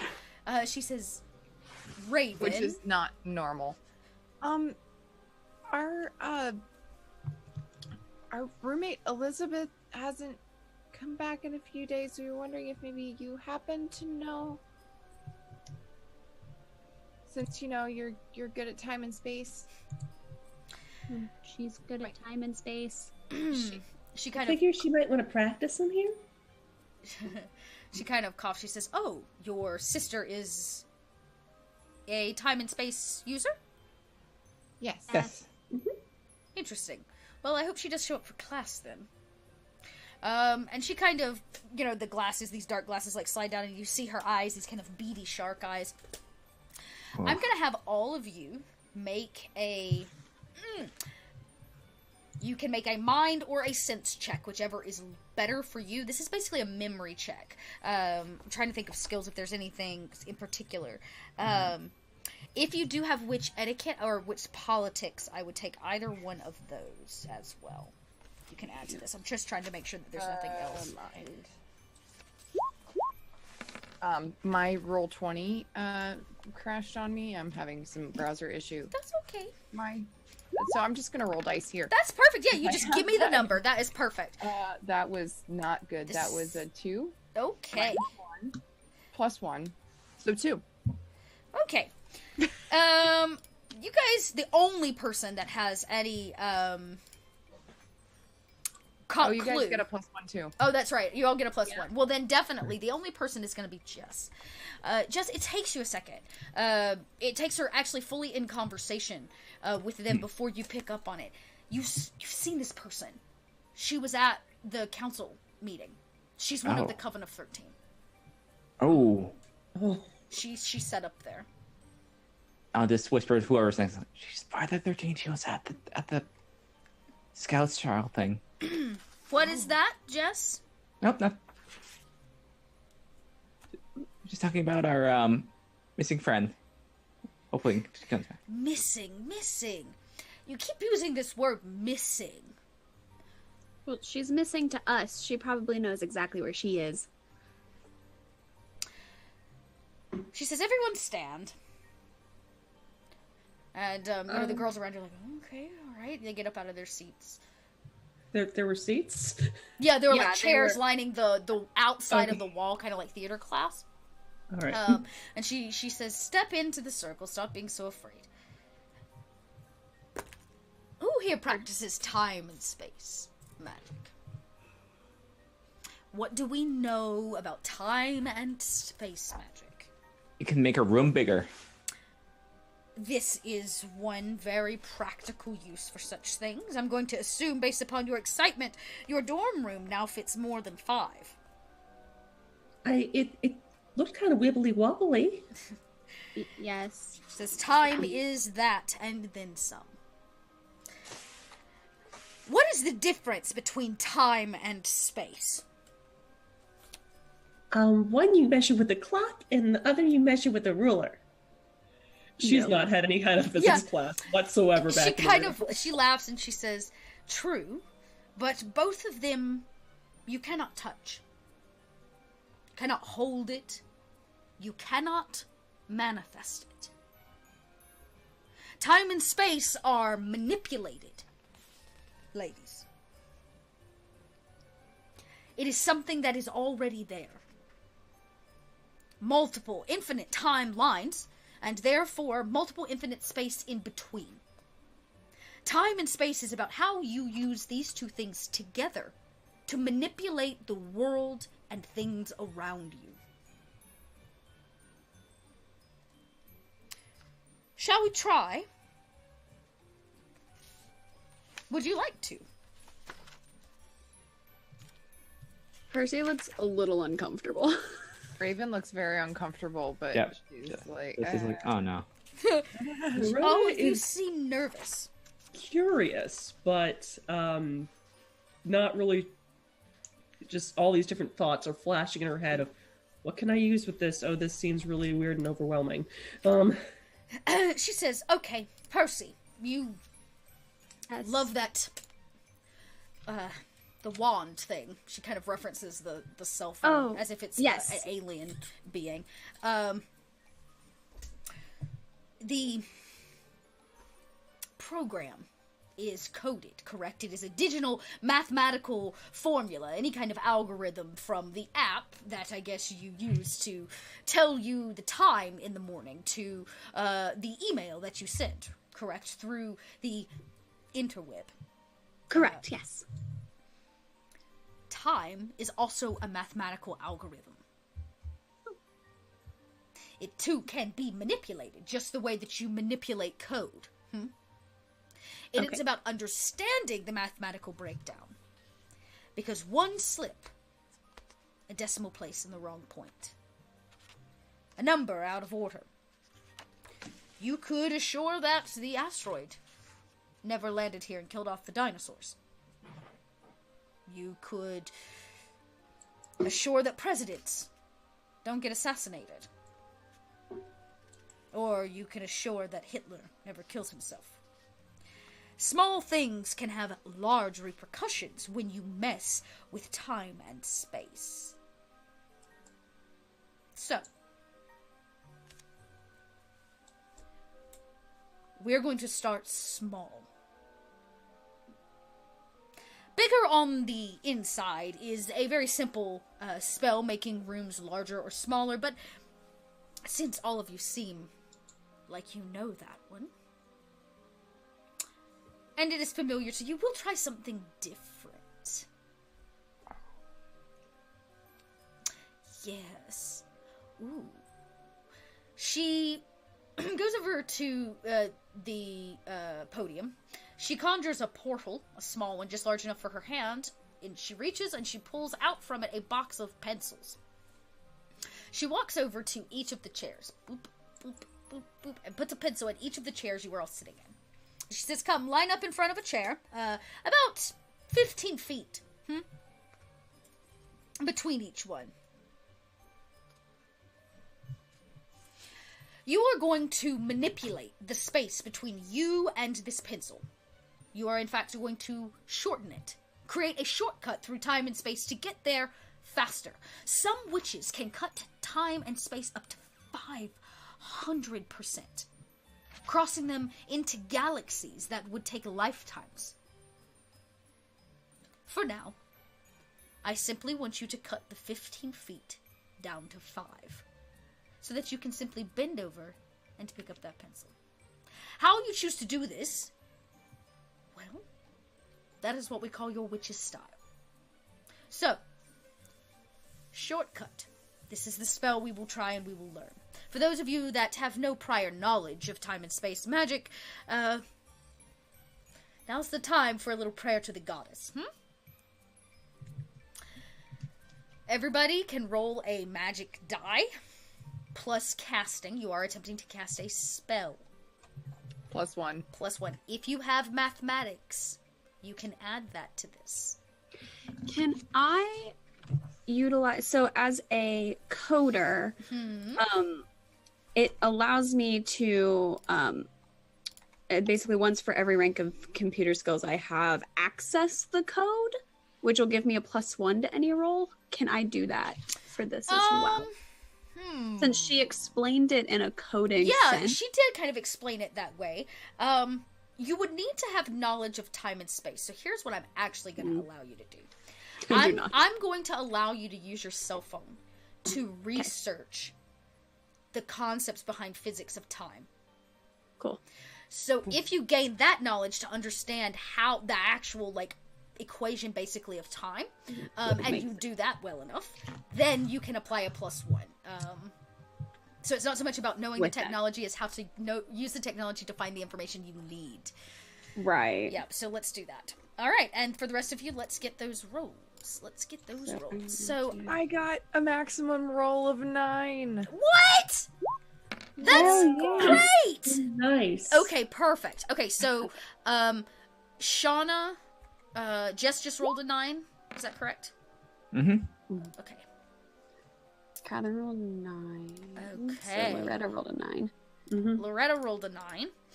We're getting 9s all across the board. Look at that. Percy got a 7 for her researching. Okay. The good Did you add news a +1 is... to that too? Oh, yeah. I did. Okay. I did. So the good news is finding the formula for time and space is not, or for time specifically, is not hard. Neither is space. It's pretty easily Googled. You do find some deeper stuff and kind of put it to memory. I will say a 7, you do get the +1. If you had gotten probably anything below that, it wouldn't have been enough, but... So then Percy gets a 16. Wow! And that was also a... Wow. Whoa! Okay. I critted my D10, so I got a 10. Okay, so here's what's gonna happen. You guys are gonna tell me, because this is what she wants to see, how you minimize this space. I'm gonna read you the spell so that you guys know exactly what it is you're actually casting by the book, and then you can tell me how you do it. So, the witch can decrease or increase the space between 2 points, objects, or people within her range up to 500% or as little as 1%, so it's your choice. I would say, obviously, the both Raven and Percy rolled maximum on their magic dice, so you would be the only ones that could reach the 500. It's Cool. kind of how I look at it. The witch must be able to see the person or comprehend on a map the distance between... between them and then a road no longer than 10 feet wide to retract or stretch before her. Okay, so yeah, how you do this is up to you. So since our first perfect roll came from Raven, we're gonna get Raven first. So Raven. Raven pulls out her ivory wand and she focuses on the space between her and the pencil, and then you almost see like the pieces of floor tile almost fold in on themselves as the whole thing kind of just seems to kind of condense into itself. Nice. Because she normally is alterations, so it's all as like a folded box. Yeah, you and then the pencil is right there for you to grab, picking it right up. She seems rather impressed. Hagatha does. Percy got the other perfect score, so we'll let you go next. Percy, she pulls out her cell phone and kind of looks a little contemplative, then she starts clicking around on it and then kind of goes, oh, okay. And then you see her tap a little bit more, and from her towards the chair, it looks kind of like vines, but if you look close enough, it would look like binary. Snaking out towards the chair. And then as it moves, the chair starts to come closer and the tiles kind of seem to become part of that code as it comes towards her. And she gets a little overexcited and it comes a little bit closer than the 5 feet she was told to. And she, again, Hagatha notes this and says, interesting use of what you are good at, Percy, and how to overcome the obstacle that was given to you. Well done.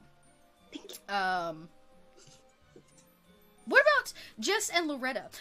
Both of you, let's see, how well did we actually roll for the two of you? So, 9 to 9. Oh, you guys, that's right. You guys did well. So, both of you also succeed. How do you fold time and space to get the pencil to you? Well, Loretta just kind of looks at it and squints for a little bit. And then she just sees this tile underneath it like it's just, one separate carpet from the floor. And she just kind of does a little bit of a twitch and rolls the carpet up, bringing the desk right to her, and she picks the pencil up. And though it manifests as the carpet rolling itself, what you're actually doing is getting rid of carpet. You're actually getting rid of the actual space, the time, the thing in between, as it right in front of you. Hagatha thinks this is an interesting use of that spell. Very flashy, she says. Nicely done, Loretta. And Jess? Yeah, so just she does like the incantation, the hand movements with her wand. You just see her get a little bit like disconcerted because like this happened when the room kind of expanded.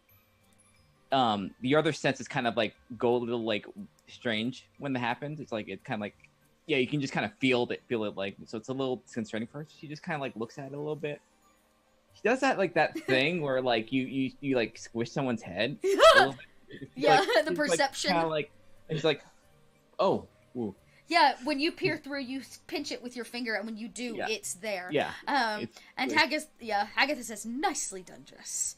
There's nothing like nothing that a little depth perception can't solve, right?" She says, "You see, time and weird. space, because it cannot be held or seen, therefore can be manipulated via the simplest means, such as rolling up a carpet." She kind of puts the rolling in quotations, or pinching a pencil.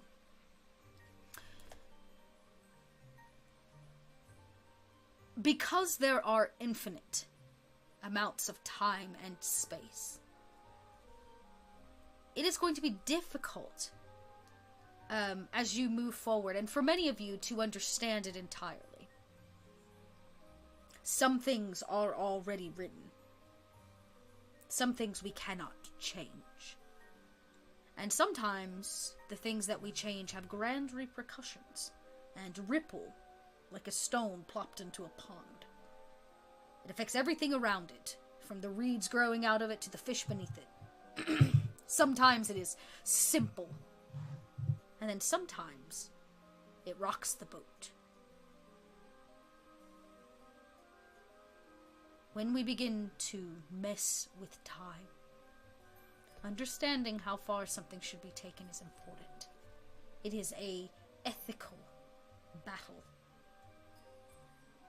I have the power to go back days at a time, redo things, rewrite history the way I want. But it is not about me. She kind of pushes her glasses up. I encourage you. Try more time and space before next week. We will continue to learn stronger, more powerful time and space magic. Some of it will be daunting. But this is why we do it in a controlled environment, yes? Yes. Great. She says, well, I can't imagine there's anything I have left for you. And she kind of, she looks down at a book that's on the podium and points her finger behind her. The clock on the wall to the end of class. The bell rings. You can go. Percy goes and grabs her stuff up really quick. She's like, okay, I'm done now. Yeah, it's really true. As you guys are the first to kind of come out of the door, you almost completely bump into Amber, who stands there. And she says, I'm sorry. I'm always bumping into you. She kind of looks at Jess, as if you guys were just chest to chest lying in the forest underneath a wraith.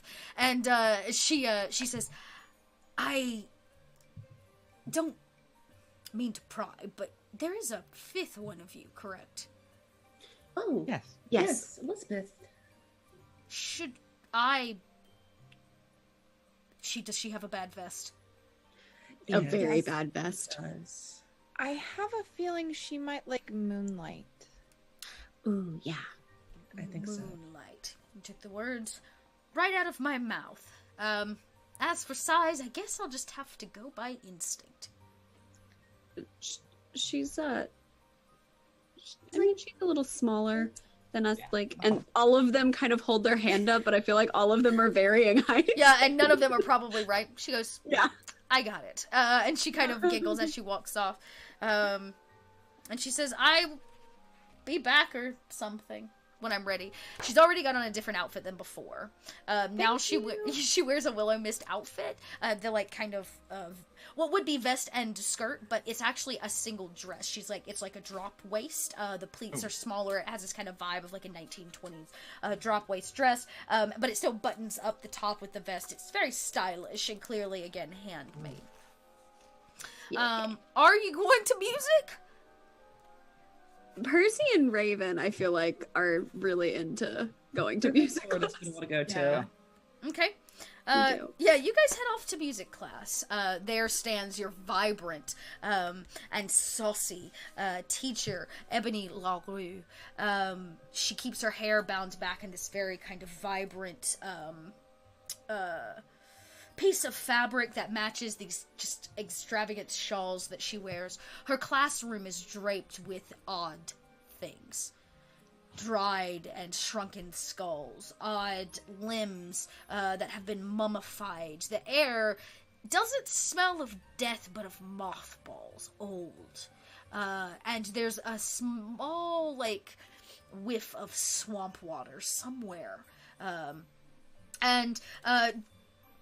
Just as you met her in your necromancy class already this week. But this time around, she has brought out a series of drums and instruments. There is a piano, of course, and a couple of strange musical instruments that seem possibly witch girl or witch specific, part of the non-mundane world. Which instruments are they? And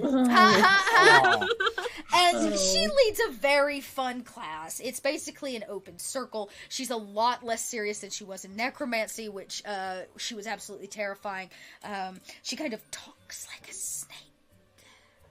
But this time around, she plays a large drum.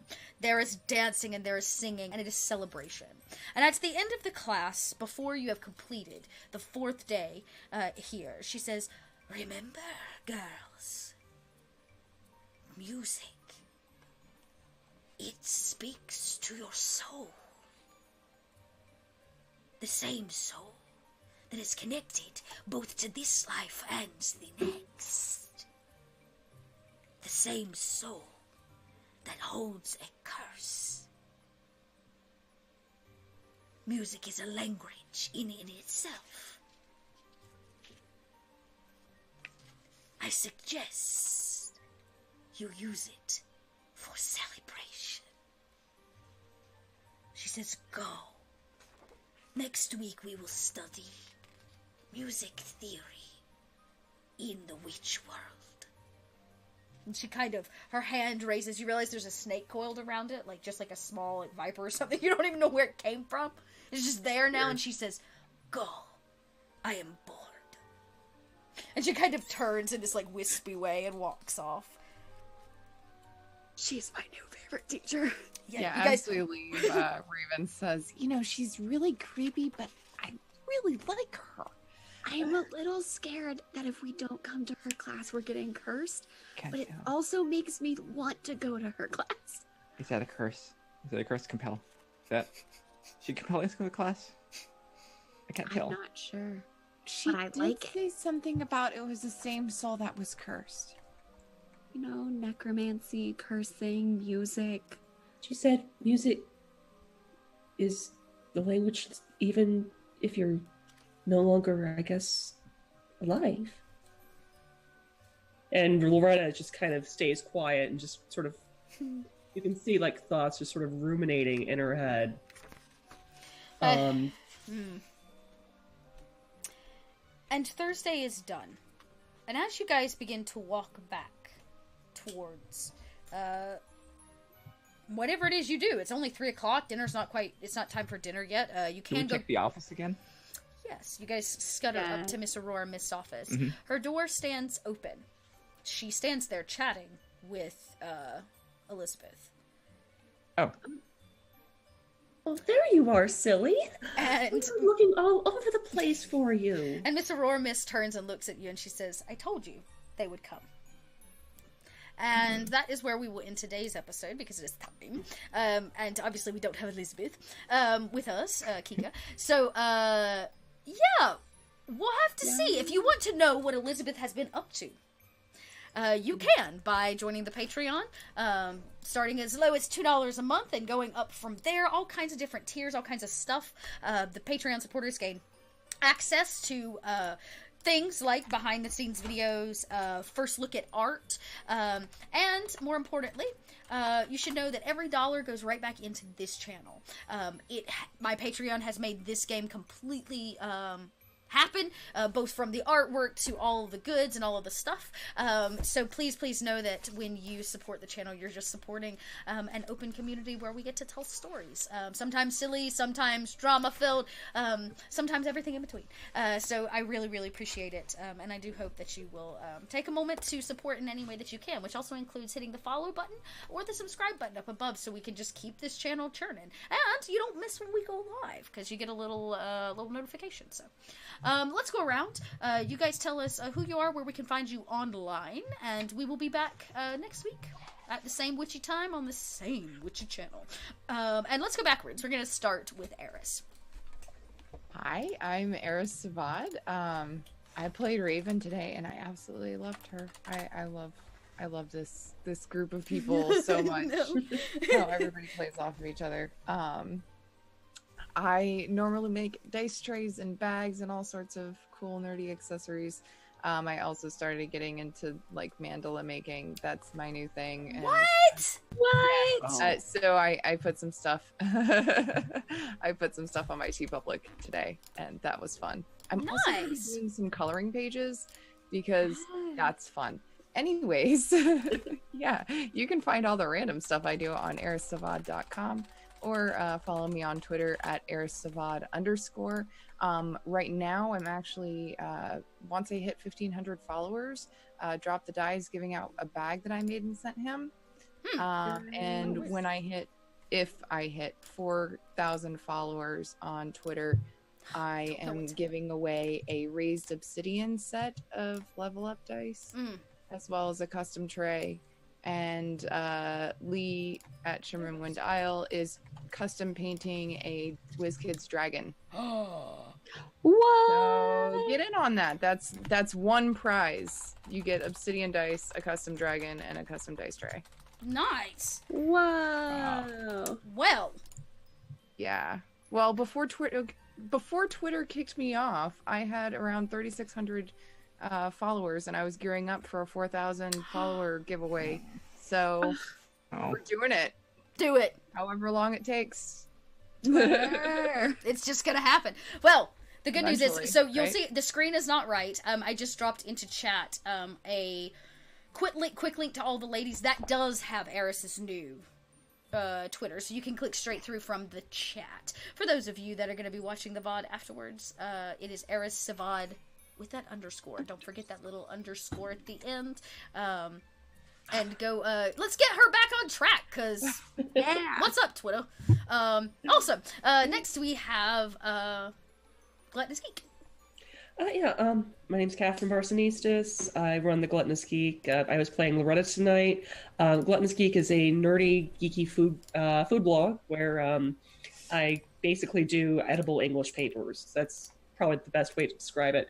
I had a lot of fun tonight. Kind of seeing where the drama can sort of sprout out from, so to speak. And really looking forward to seeing where that goes. You can follow me on Twitter at gluttonous_geek. Or I now have a Twitch channel. I've been running it for the past month, the Gluttonous Geek. I also have a weekly stream called Munchies and Minis, where I do a Dungeons and Dragons or tabletop-inspired dish and then work on painting a mini. I'm continuing where I left off on the 52 weeks of D&D challenge. The challenge word this week is rat folks, so I'm going to be making some Rat King cheesy pasta fritters. That sounds so good. I just made up the stuff to be frozen tonight, so even if I mess up tomorrow, at least we'll have something delicious by the end. That's going to be tomorrow night stream, 7 p.m. to 9 p.m. Eastern on the Gluttonous Geek if you want to check that out. And later this week, I also have another Pokemon-themed recipe, Cyndaquil Deviled Eggs. Oh, very nice. Mm-hmm. I'm hungry. Mm-hmm. Well, no, right now I want to eat. All right, Tiff, your turn. Perfect. Well, I am Tiffany. You can find me online at RTS Cosplay. It's Rattle the Stars Cosplay. I make a lot of things. I post about it. I also fandom ramble, so welcome to that. I also can be found on the podcast North by Northquest with Dot. I am a producer and current GM as well as a player, so please come check it out. You can hear my voice every Wednesday, either leading people through an adventure or being led myself. It's very fun, so please check that out if you have not already. By the way, my husband's addicted to your show. Oh, yes. Really? Yes. Love it. Oh my goodness. To start listening to it because he works on ice units and he's he's almost done. Yes, That's so great. That makes me so happy. that's so exciting. A big podcast news. We just had one of our listeners get our logo tattooed. Wow. On them. Their compass logo on their Look, I got it right here. I was Oh my showing God, it to somebody today. Let's see if I can get it in the Oh screen. my gosh. It's Wow. amazing. Somebody put our logo on their arm. Oh my god. Wow. I I have a designed patch. that. You do have a patch. I designed that, and it is permanent on someone.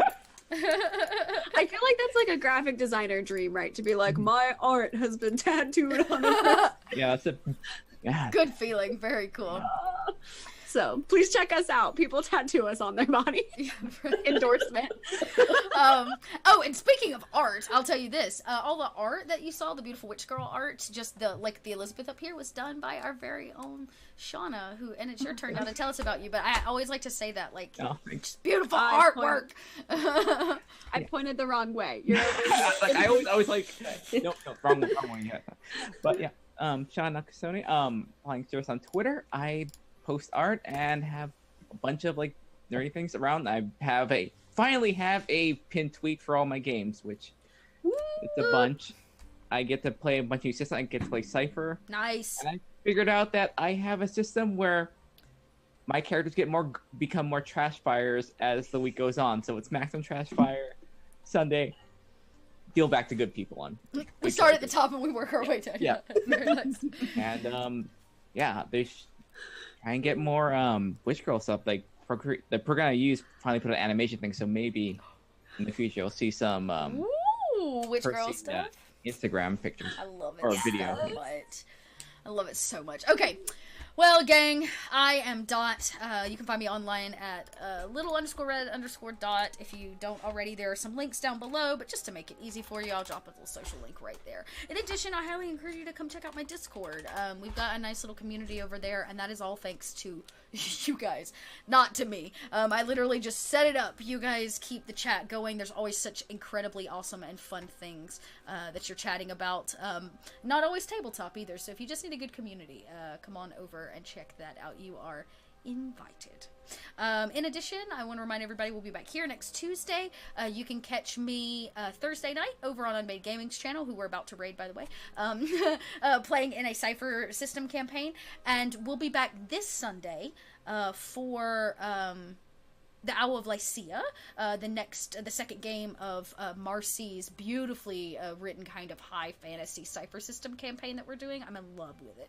And I'm so heartbroken, and I'm also very excited. This week is the finale episode of Sounds of Silence on Roll For It. We are closing out our vampire campaign in its current edition, or rendition. This will be episode 30, you guys. I have spent the last 6 months playing this vampire, and I'm so terribly, like, I'm already having, like, separation anxiety from the character. So,